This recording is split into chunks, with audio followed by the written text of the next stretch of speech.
Grew up in a nice family. We grew up in a place called Ardingly, which is a small village in Sussex.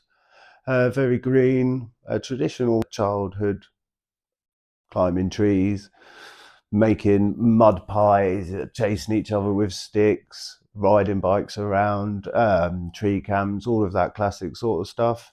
Um, Very family orientated through my grandmother, my great grandmother, who lived to 108 years old. Towards the end of it, things toughened up a bit, um, through a relationship with my mother. Um, Remarried a man who was a bit heavy-handed towards us, and for certain reasons, one or another, or maybe as a collective of reasons, she decided to divorce him, and my brother and I and her moved to a town called Haywards Heath, and that's kind of where the good times kind of rolled to an end there, really. I went to college, started employment, MVQ level 3 chef, worked at some really nice restaurants around the country. At very short notice, my mother was diagnosed with cancer, um, untreatable. She found out while she was on holiday in Turkey, and she was diagnosed and dead within 6 months. And not having a lot of material possessions and not really having much, she was very important to me. She was my whole life, really. And bit by bit, as the months passed by, I struggled to cope without her more and more, and started drinking and using drugs. And then it escalated to drinking more and harder drugs and drinking more and harder drugs. And eventually, my partner that I was with at the time, because of our young son, she decided that it was not a good place for me to be living in the family home for him being so young. And she gave me a couple of opportunities to try and curb it. But unfortunately, it was well out of control by then. So she asked me to leave.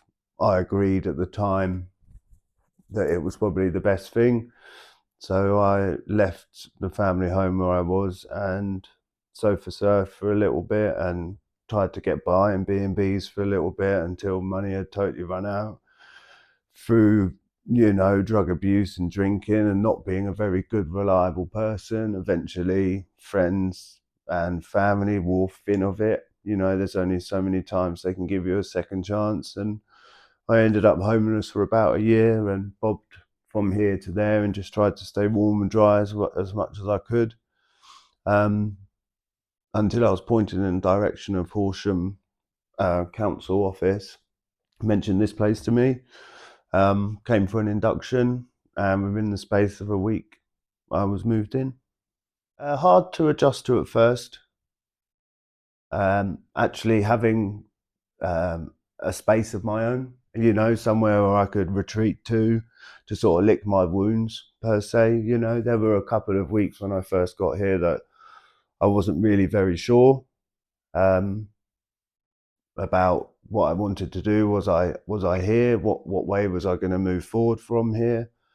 But since I've been here, it's been fantastic, piece by piece, to learn to pick myself back up again, and it's given me the opportunity here to care for my body, to get up and have a meal and to be able to wash my clothes and to wash my hair, and just to take a bit of pride in myself. And I noticed quite shortly after that, I started to take pride in other things, and everything started to fall into place.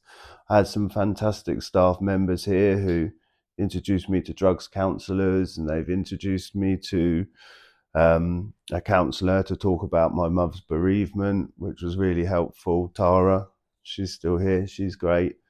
And it's been fantastic, and piece by piece, I've just put it slowly back together, support of some great people. And I'm not going to say it's all been, glamorous. There's been times when I've been quite low, and there's been times that I've doubted it.